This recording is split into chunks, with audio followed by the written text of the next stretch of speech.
오늘 저는 진정한 예수님의 사역이란 제목으로 여러분과 함께 언어를 나누고자 합니다. 사람들은 예수께서 이 세상에 오신 진실한 목적이 어디에 있는 것일까 마음속에 깊이 생각을 해봅니다. 여러분, 어떠한 지도자라도 타인을 지도하고 인도하기 위해서는 그 지도 이념이 분명해야만 하는 것입니다. 어느 지도자라도 그가 지도자로서의 입신 출세를 하려면 자기가 어떠한 지도 이념을 가지고 사람들을 더 잘 살고 향상된 삶을 살게 하겠다는 이와 같은 철학이 분명히 있어야만 되는 것입니다. 예수님께서도 그 복음 증거의 사역 초기에 주님께서 그 고향 땅 나사렛에 오셔서 모인 무리들에게 이사야서를 펼쳐놓으시고 주님께서 복음 전도의 지도 목표를 분명하게 설파하셨습니다. 그리고 예수님께서 어떠한 사명으로 이 땅에 오셔서 우리 인류를 위해서 일하겠다는 그 지도 목표를 주께서 밝고 환하게 말씀하실 뿐 아니라 이제 예수님의 일생을 통해서 그 걸어간 발자취가 주님께서 발표하신 그 지도 이념과 조금도 다름이 없이 실천되었다는 것을 우리에게 밝혀 보여주고 있는 것입니다. 이렇기 때문에 예수님의 지도 이념을 알려고 하면 그 말만 읽지 말고 예수님의 일생의 사역을 통해서 그 지도 이념이 어떻게 전개되었는가 이 사실을 알아볼 때 우리는 밝히 주님께서 무엇 때문에 이 땅에 오시는가를 깨달아 알 수가 있게 되는 것입니다. 예수님께서는 나사렛 회당에 모인 무리들에게 먼저 복음 증거의 사명에 관해서 분명하게 말씀하셨습니다. 첫째로 그런 말씀하기를 내가 이 세상에 온 것은 가난한 자에게 복된 소식을 전하기 위해서 왔다고 그와 같이 말씀하신 것입니다. 예수님 당시에 이 세상은 어느 곳에 가나 물론 대단히 가난했었습니다. 더구나 유대인들은 극도의 가난에 시달리고 있었습니다. 그들은 로마인들에게 점령을 당하고 착취를 당해서 그들의 삶이란 것은 겨우 호구지책을 연명에 나갈 정도도 되지 못하는 그런 어려운 지경에 있었는 것입니다. 그때 예수님께서 오셔서 주의 성령이 내게 임하시니 이런 나라와 하여금 가난한 자에게 복된 소식을 전하게 하시려고 내게 기름을 부으셨다고 말씀하신 것입니다. 그런데 오늘날 사람들은 이 성경 구절을 어떻게 해석하냐면 예수께서는 가난한 사람들에게 삶의 부여를 나누어 주기 위해서 주님께서 국가적으로 사회적으로 정치적으로 제도를 개혁해서 그렇게 해서 부의 공평한 분배를 도모하도록 그렇게 하라고 명령하신 것이다. 이렇게 해석하는 사람들이 있습니다. 그러나 여러분 실제로 예수님의 사역을 통해서 예수님의 그 복음선을 해석하지 않으면 우리는 해석을 잘못하게 되는 것입니다. 예수님께서는 일생을 통해서 그가 사역을 하고 십자가에 못 박여 돌아가셨습니다만 그때까지 주님께서 계신 유대나라에 주님께서 정치적으로 사회적으로 제도를 개혁해서 가난한 사람에게 부를 공평하게 분배하도록 만드는 일을 한 번도 하지를 않으셨습니다. 여러분 그 증거로서 그 당시 유대나라는 예수님이 태어났을 때와 예수님이 십자가에 못 박여 돌아가실 때까지 조금도 가난의 생활이 물러가지 아니하고 그들의 삶 자체가 부유하게 된 증거가 없었습니다. 이것을 보게 될 때 예수님께서 오셔서 3년 반 동안의 목회 생활을 통하여 실제적으로 정치적 사회적 제도를 변혁시킴으로 가난을 물리치려고 하지 않은 사실을 우리는 분명하게 알 수 있는 것입니다. 그렇기 때문에 주님께서 조금도 3년 반의 성회를 통해서 그들이 살았던 그 사회 환경에 실제적으로 가난을 물리칠 그런 사회적인 변혁을 가져오지는 않으셨습니다. 그렇다면 예수님이 하신 말씀은 거짓말입니까? 가난한 자에게 복된 소식을 전하라고 왔다고 했는데 눈으로 보여지게 사회 제도적으로 복된 소식을 가져올 만한 변혁을 가져오지 못했으니 예수의 사역은 실패했다고 말할 수 있습니까? 그렇지가 않습니다. 예수님께서 복된 소식을 전가한 가장 근원적인 것은 바로 천국의 축복을 전가하는 것입니다. 가난한 자에겐 복이 있나니 천국이 저희 것임이라고 말씀한 것입니다. 주님께서 전가한 축복 중에 가장 위대한 축복이 천국에 눈물과 근심과 탄식과 앓는 것이나 고가는 것이나 죽는 것이나 이별하는 것이 없는 그 나라를 주겠다는 약속을 전한 것입니다.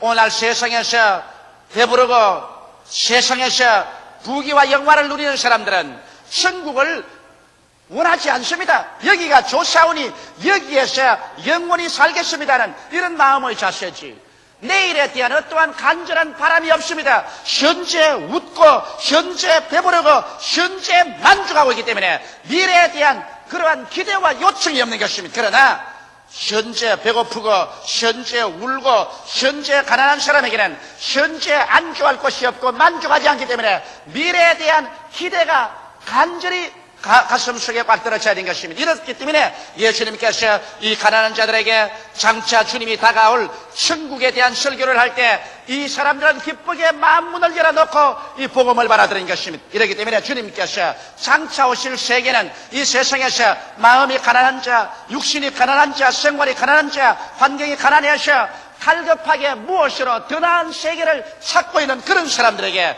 주기 위해서 찾아오신 것입니다. 오늘날 또 우리가 예수의 복음을 전개해보면 현재 배부르고 현재 웃고 현재 잘 사는 사람들, 예수의 복음에 대해서 관심을 기울이는 사람 지극히 적습니다. 그러나 현재 배고프고 가난하고 울고 헐벗은 사람들에게 예수 그리스도의 복음을 전개할 때 저는 마음문을 열어놓고 즐겁게 이 복음을 받아들이고 있는 것입니다. 그뿐 아니라 예수님이 가난한 자에게 복된 소식을 전하였다는 것은 주께서 이 땅에 오셔서 십자가에 고난당하심으로 말미암아 가난과 저주를 몸소 당신께서 청산하실 것을 약속하신 것입니다. 정치적, 제도적 변혁을 가지고서 부의 공평분배를 가져오는 이와 같은 세상적인 방법으로 가난을 퇴치했다는 것이 아니라 주님께서는 그런 쪽으로 가난과 저주를 십자가에서 대속해버림으로 말미암아 믿음으로 인하여 하나님께서 하늘문을 열고 축복을 해주심으로 가난을 물리치겠다고 약속하신 것입니다. 이렇기 때문에 그리스도는 3년 반 동안의 생활 동안 그런 지극히 가난에 찌들어진 삶을 살아간 것입니다. 예수 그리스도께서는 친히 말씀하기를 여우도 굴이 있고 산새도 들짐이 끝만 인자는 머리 둘 곳이 없다고 말하셨습니다. 그는 문전 글씨가다시피 이 동리에서 저 동리로 이 도시에서 저 도시로 유랑방랑하면서 살았었습니다. 성경은 분명하게 예수 그리스도의 생애에 대해서 말씀하기를 그리스도께서 우리를 위하여 가난하게 되셔 그의 가난하심으로 인하여 우리로 부유케 하기 위해서 그렇게 했다고 강조하고 있는 것입니다. 이러므로 예수님의 삶의 전체는 바로 가난에 찌들린 삶이었지만은 그 가난에 찌들린 삶을 통하여 우리에게 복된 소식을 전하려고 오신 것입니다. 주님께서 내가 너희 가난의 모든 삶을 대신 길머치고 대속함으로 말미암아 나를 통해서 그 나라와 그 일을 구하는 자에게 이 모든 것을 더하여 주겠다는 은총을 약속하신 것입니다.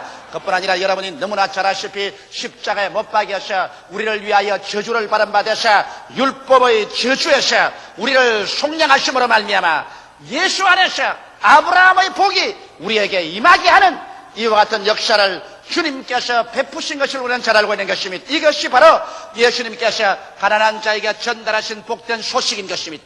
예수님은 이 소식을 우리가 듣고 그리고 마음속에 믿음을 가지고 그래서 절망과 좌절과 저주와 패배의식에서 벗어나셔 주님께서 우리에게 축복을 명하셨고 저주를 해방하였으므로 적극적이고 긍정적이며 창조적이고 더 나은 내일을 가져오는 위대한 믿음을 가지고 살아갈 수 있도록 신념을 넣어주신 것입니다. 이러한 믿음을 가지고 우리가 주님 중심으로 살고 기도할 때 우리의 축복은 하늘문을 여시고 하나님께서 부어주심으로 말미암아 우리의 삶 속에 모든 것이 형통할 수 있도록 만들어 주시는 것입니다. 역사를 통해서 보여할 때 그리스도의 복음 증거의 사역이 한 곳마다 가난이 물러가고 생활의 부유가 다가온 것을 알 수 있는 것입니다. 복음이 증거되자 미신과 무지가 물러가고 과학적인 발전이 다가왔었습니다. 하나님의 자녀로서의 평등과 민주를 가져오는 정신적인 위대한 자원이 적어졌었으며 또한 자연과 환경의 주인의식이 주어졌었습니다. 미신으로 말미암아 자연 환경에 짓눌려 살지 않고 복음이 증거되자마자 우리는 이 모든 자연의 주인이라는 담대한 의식이 주어졌었으며 과학적인 발명과 발견을 가져오게 되고 인간의 존엄성을 깨달아서 우리 한 사람 한 사람이 하나님의 형상과 모양대로 지음받았기 때문에 천하보다 인간의 생명이 귀한 것을 깨달아지는 사상을 사람들 마음속에 넣어주신 것입니다. 이를 통해서 축복의 영 성령이 역사하심으로 주를 믿는 백성마다 머리가 되고 꼴이 되지 아니하고 위에 있고 아래 내려가지 아니하고 남에게 구워줄지라도 굳지 아니하는 이와 같은 역사적인 증거를 나타내 놓은 것을 우리가 알 수 있는 것입니다. 이 세상에 가장 뚜렷한 증명은 역사적인 증명을 능가할 수 없습니다. 예수 그리스도의 복음이 증가한 그 나라마다 여러분 역사적으로 가난을 물리치지 아니한 나라가 한 나라도 없습니다. 그리스도의 복음을 받아들인 나라치고 역사적으로 가난에 찌들어지고 헐벗고 굶주려서 패배한 나라가 어디에 있는지 여러분 역사적으로 한번 찾아보시기 바랍니다. 이러므로 진실로 예수 그리스도의 사역은 그리스도의 십자가의 고난을 통해서 여러분과 내가 태고로부터 짓밟혀온 가난과 저주에서 속량시켜주고 해방시켜주는 위대한 믿음을 우리에게 허락하여 주시는 것입니다. 이것이 바로 그리스도의 사역의 가장 위대한 출발의 메시지인 것입니다. 둘째로 예수님께서는 포로된 자에게 자유를 주기 위해서 오셨다고 말씀한 것입니다. 그런데 그 당시에 보면은 로마의 정치적인 포로가 수없이 많았습니다. 유대 나라는 로마의 지배하에 있었기 때문에 로마에서 해방과 자유를 얻기 위해서 폭동을 일으키다가 잡혀서 정치적인 포로로서 고난당하고 있는 사람이 수없이 많았습니다. 그런데도 불구하고 예수님께서 포로된 자에게 자유를 주게 하겠다고 하셨지만 어떠한 주님께서 기적을 통하여 혹은 정치적인 운동을 통하여 결산을 통해서 주님께서 정치적 포로나 노예 해방을 실제로 한 사람도 시켜준 역사적인 기록이 없습니다. 심지어는 예수를 전가하던 세례 요한까지라도 헤로드에게 잡혀서 감옥에 들어가실 때 예수님은 세례 요한을 해방시켜 주지 않았던 것입니다. 그럼 예수께서 말씀한 포로된 자에게 자유라는 것은 그러면 정치적인 그렇지 않으면 노예 해방도 아닌데 무슨 자유를 말하는 것입니까?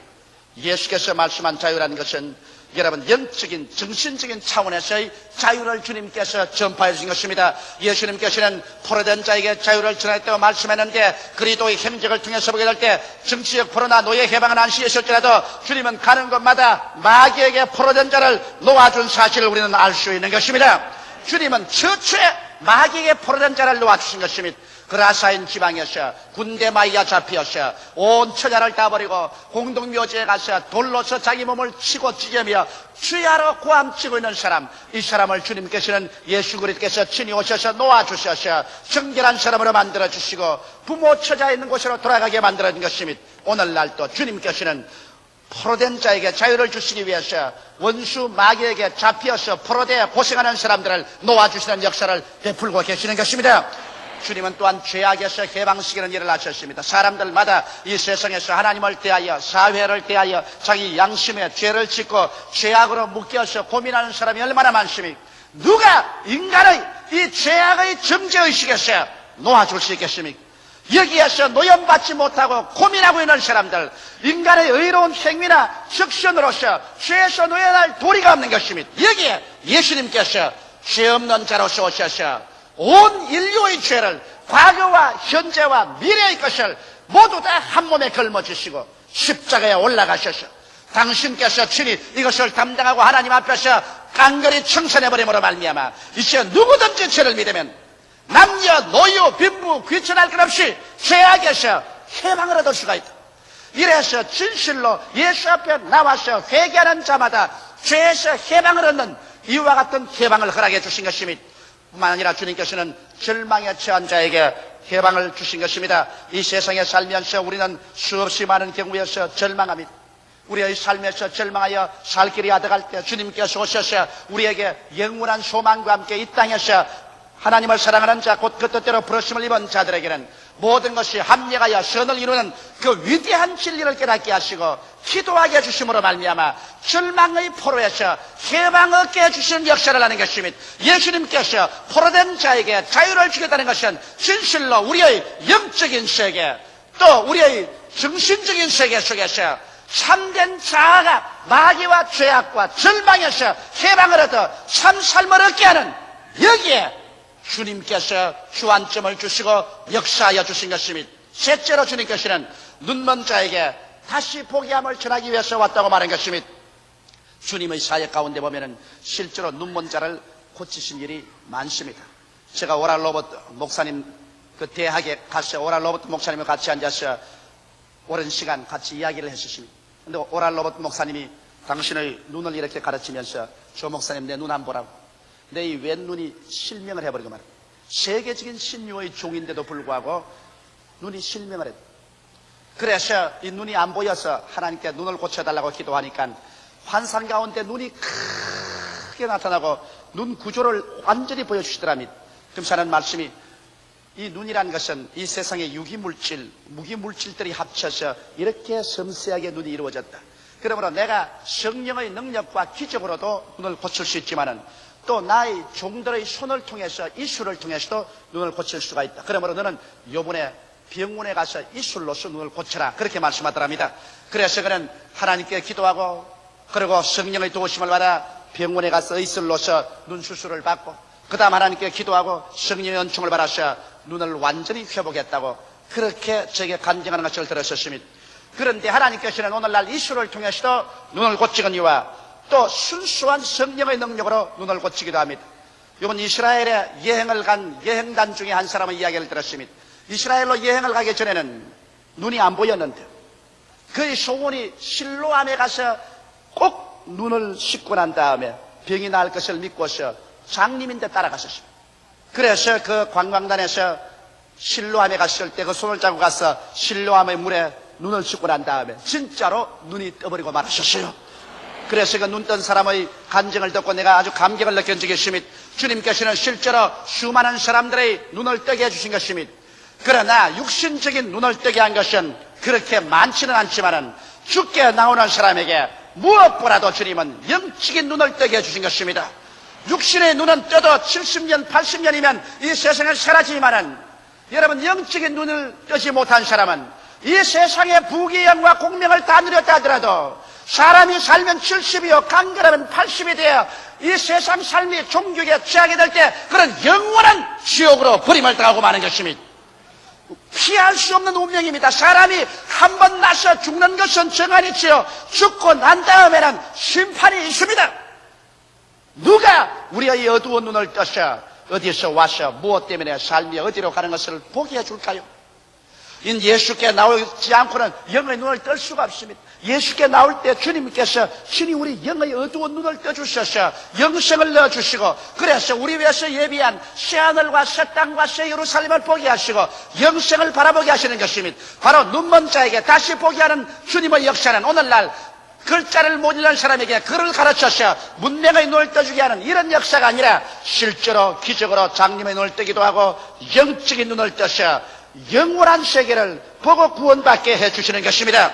넷째로 주님께서는 나는 눌린 자를 자유케 하기 위해서 왔다고 말한 것입니다. 사람들은 이 말씀을 인용해서 예수님은 정치적인 압제에서 놓인 사람을 자유케 하고 경제적인 압제에서 놓인 사람들을 해방시켜주고 종교적인 압제에 놓인 사람들을 자유케 하는 일을 하기 위해서 왔다. 그러므로 예수님의 사상을 통해서 우리는 정치적 압제와 경제적 종교적 압제에서 해방을 얻기 위해서 폭력으로라도 일어나서 대항해야 된다고 말하는 사람이 있습니다. 그러나 예수님의 그 선언과 함께 그리스도의 사역을 통해서 보게 될 때 예수님은 3년 반 동안의 사역을 통해서 정치적이나 종교적 경제적 압제에 있는 사람들을 폭력으로 대항해서 그것을 해방시키고 자유를 주려고 한 일을 한 적은 한 번도 없었습니다.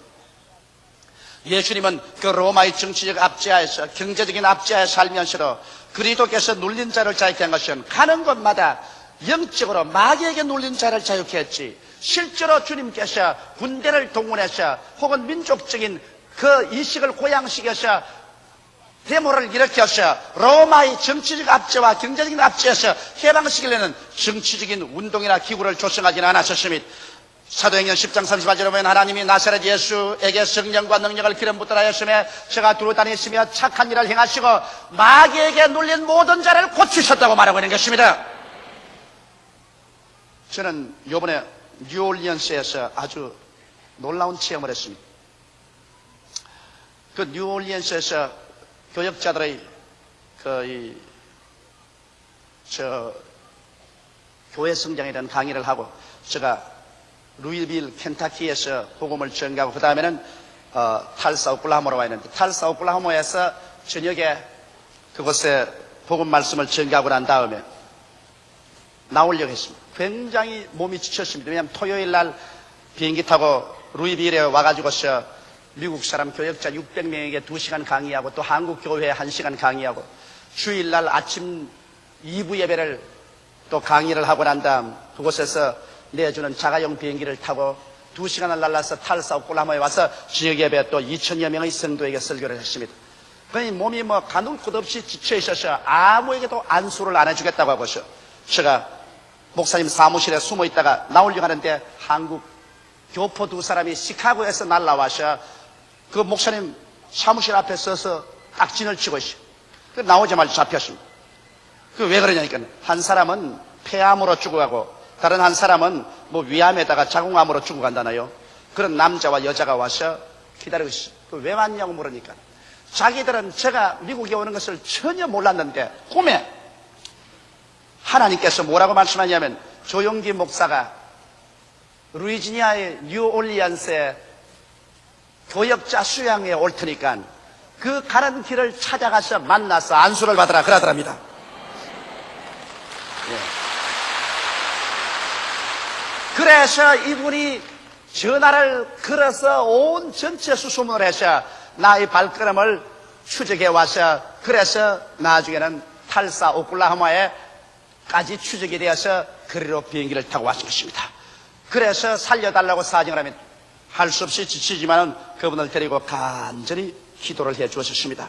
그리고 돌아왔는데 그 다음 그분이 그 이튿날 비행장에서 전화를 걸어왔습니다. 그 비행장의 전화가 뭐냐면 폐암으로 말미암아 숨이 답답하고 괴로워 큰 고통을 당했는데 안수를 받고 하루 저녁 지난 동안에 기침을 하면서 이 폐암 덩어리가 목으로 떨어져 나왔었어요. 그리고 그 고통이 사라지고 아예 상쾌하게 되었다고 너무 감사하다고 정말 하나님께 감사하다고 그렇게 전화를 하고 떠나갔었습니다. 하나님께서는 옛날이나 오늘이나 마귀에게 눌린 모든 자를 주님께서 고쳐주시고 있는 것입니다. 이렇기 때문에 우리는 주님께 나올 때 마귀에게 눌린 모든 질병에서 놓여날 것을 기대하고 주께 간구하는 일을 해야 될 것입니다. 다섯째로 주님께서 말씀한 것은 하나님의 은혜의 해를 전파하러 왔다고 말한 것입니다. 여러분, 하나님의 은혜의 해라는 것은 구약의 희년을 말하는 것입니다. 희년이라는 것은 이스라엘 나라에서 땅을 팔아먹든지 집을 팔아먹든지 종으로 팔리든지 했으면 50년 만에 그것을 전부 다 주인에게 돌려주는 것입니다. 49년 만에 큰 속죄의 제사를 드리고 난 다음에 50년 희년의 큰 나팔을 불면은 모든 종을 뗐던 사람 다 돌아가고 집이나 땅을 샀던 사람은 주인에게 돌려주는 그와 같은 원상 회복의 해를 희년이라고 말한 것입니다. 예수님께서 내가 희년의 해를 전하러 왔다고 했는데 실제로 예수님의 생애를 통해 볼 때 희년의 해가 전해졌습니까? 예수님이 실제로 포로를 다 해방시키고 집 산 사람, 땅 산 사람 주인에게로 다 돌려주는 역사를 일으켰나요? 그런 실제적인 일이 일어나지 않았었습니다. 그러면 그리스도께서 하신 말씀이 거짓말인가요? 그렇지 않습니다. 예수님께서 이미 한 것은 첫 아담에서 우리가 잃어버린 것이 있습니다. 하나님과 교통한 것을 잃어버리고 영생을 잃어버리고 에덴을 예비해 주신 축복을 잃어버리고 치료와 생명을 잃어버렸는데 예수께서 오셔서 이제 첫 아담 속에서 잃어버린 이 모든 것을 마치 이스라엘 백성이 희년에 고향 산천으로 잃어버린 전토로 다 회복해서 돌아가는 것처럼 첫 아담에서 잃어버린 하나님과의 교제, 영원한 생명, 축복의 은총, 치료와 건강 이러한 것을 주님께서 회복시켜 줄 것을 약속하신 것입니다. 이러므로 이것은 물질적인 것보다도 영적인 희년을 주님께서 의미한 것입니다. 내가 온 것은 은혜의 해를 전하기 위해서 왔다고 말하는 것입니다. 이러므로 오늘날에 와서 이제 예수 믿는 우리는 은혜의 해 속에 서 있는 것입니다. 하나님과 교통을 잃어버리고 마귀에게 묶였던 우리들이 이제는 회개하고 하나님과의 교통으로 들어가서 하나님을 아버지로 모시고 살 수 있는 그러한 곳에 들어왔으며 에덴에서 주님께서 아담과 하와를 위하여 예비해 주었던 그 은총과 축복 그 속에 우리도 들어오게 된 것입니다. 하나님이 자기를 사랑하는 자를 위해서 예비해 놓은 모든 것을 눈으로 보지 못하고 귀로 듣지 못하고 마음으로도 깨닫지 못했던 것 같으니라. 그러나 성령이 모든 것을 우리에게 보이셨다고 말한 것처럼 이제 오늘 신년의 해에는 하나님께서 예수 안에서 우리에게 모든 것을 예비해 주시고 그 예비하는 은총에 들어가는 그러한 시대에 우리가 살고 있는 것이며 신년은 우리가 잃어버린 건강과 영원한 생명을 우리 주 예수 그리스도 안에서 우리가 받아서 누릴 수 있는 축복 속에 들어오게 된 것입니다. 이것이 바로 예수 안에서 하나님의 은혜의 혜를 주님께서 허락해 주신 것입니다. 그러므로 보라, 지금이 은혜 받을 만할 때요, 지금이 구원의 날인 것입니다.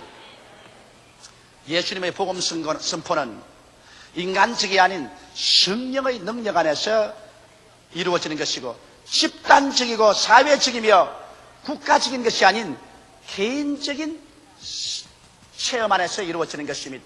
우리가 집단적이고 사회적이고 국가적인 구원이라는 것은 이 땅에 현재 이루어질 것이 아닙니다. 이는 주께서 호령과 천사장의 고함과 하나님의 나팔로 진이 하늘로 쫓아 강림하실 때, 그때 주 안에서 죽은 자들이 먼저 일어나고 살아남은 우리들도 변화되고 주님께서 천년왕국을 이루셨을 때, 그때 집단적이고 사회적이고 국가적인 구원이 이루어지는 것이요, 세계적인 구원이 이루어지는 것입니다. 그때가 이르기 전까지는 아직 우리가 이 땅에서 행인과 나그네로 살아가는 이상 주님께서 역사하는 구원이란 개인적인 체험 속에서 이루어지는 것입니다. 여러분의 개인이 가난한 자가 축복을 받게 되고, 그리고 포로된 자에서 자유를 얻게 되고, 눈먼 곳에서 다시 보게 되고, 눌린 상황에서 자유를 얻게 되고, 하나님의 은혜를 받는 이 역사가 개인 속에 이루어지는 것입니다. 이러므로 아직까지 이 운동이 사회적으로나 국가적으로나 세계적인 집단적인 차원에서 이루어질 때가 오지 않았었으면, 그때는 주님께서 천년왕국 때 이것이 이루어지는 것입니다. 이렇기 때문에 이러한 것은 인간의 사회적인 정치적인 수단으로 이루어질 것이 아니라 성령으로 장차 우리 가운데 이루어질 것입니다. 이러므로 그리스도의 진정한 복음 선언은 여러분 한 사람 한 사람 개인 속에 이루어지는 하나님의 은혜를 말씀하는 것입니다. 기도드리겠습니다. 살아계시고 거룩하신 하나님 우리 아버지, 우리 주 예수께서 우리에게 오셔서 가난한 자에게는 복된 소식을, 포로된 자에게는 자유를, 눈먼 자에게는 다시 보게 함을 전파하고, 눌린 자는 자유케 하고 하나님의 은혜의 혜를 전파하여 주신 것을 감사드리옵나이다. 살아계신 우리 아버지 하나님, 이 시간으로 오늘 이 시간에도 예수님은 손을 활짝 내미시고 수고하고 무거운 짐진 자여 다 내게로 오라, 내가 너희를 쉬게 하려고 말씀하고 있으므로 우리 한 사람 한 사람 예수 앞에 나와서 이 복음 선언의 위대한 언약을 받아들이고 위대한 하나님의 은총 속에 들어가는 우리들 되게 하여 주옵소서. 예수님 이름 받들어 기도드리옵나이다. 아멘.